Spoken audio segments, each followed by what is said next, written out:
Hello and welcome back to Movie Health Community, the internet's #1 source of health warnings at the movies. Today we are talking about the new A24 film Love Lies Bleeding, which is advertised as a really good revenge story set in the late 80s. But before we talk about whether this movie is any good, let's talk about if this movie is safe for photosensitive audiences. The answer on this one is almost all of it is. There is one brief scene that has camera flashes, and it happens during a short sequence where somebody is being booked into jail.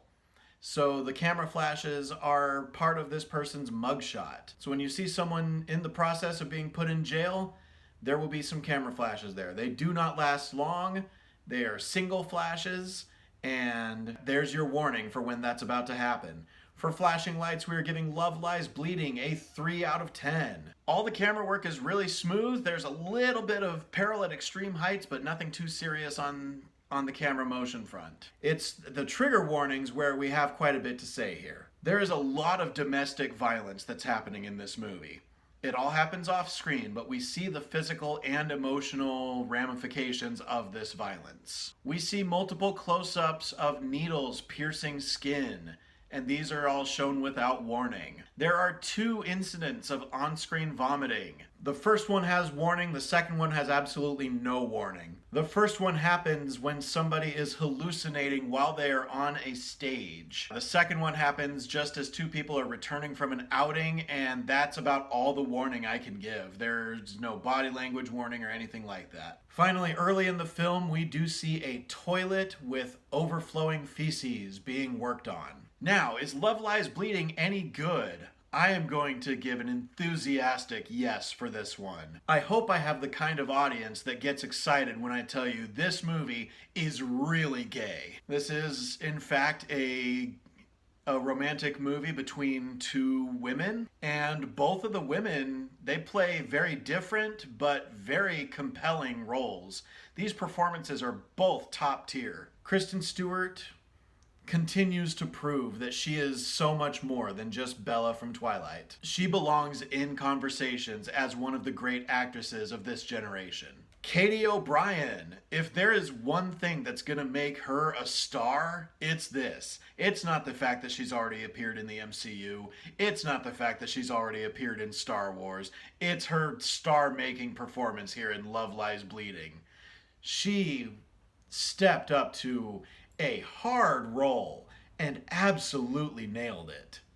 There was a lot asked of her in this movie. There is an actor typically known for comedic roles. I kind of don't want to tell you who it was because I didn't know this person was in this movie, but this person stepped up to a role very much outside of what we typically know them for and did a really good job with it. This movie does have action in it, but it has realistic action where the action sequences are not long and drawn out.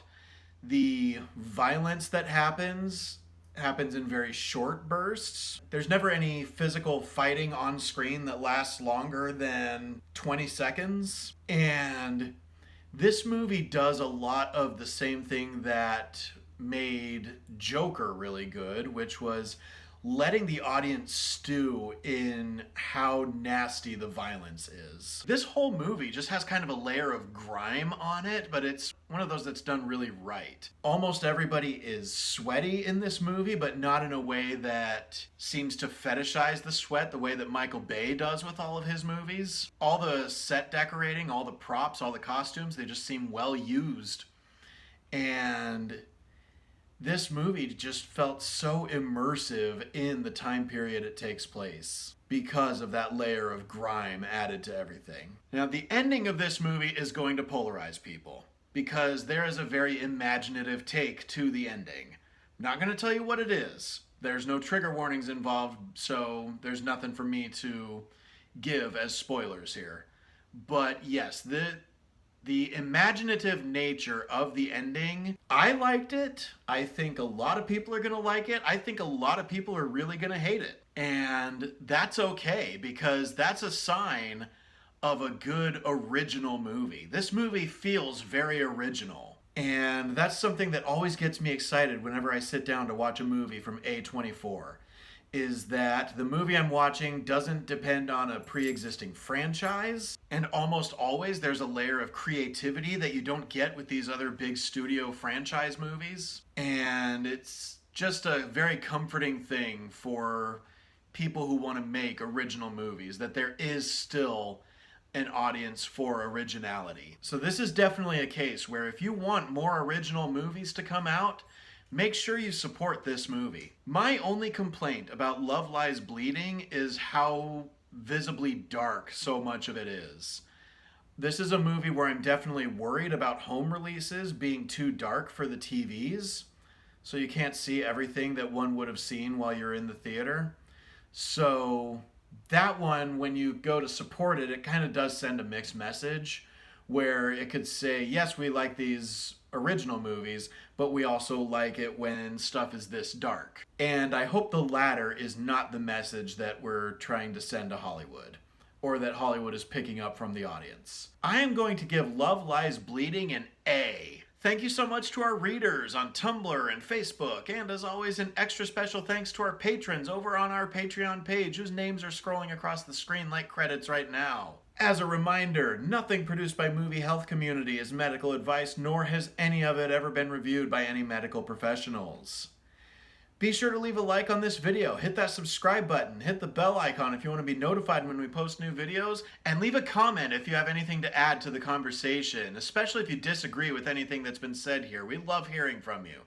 And as always, stay safe at the movies.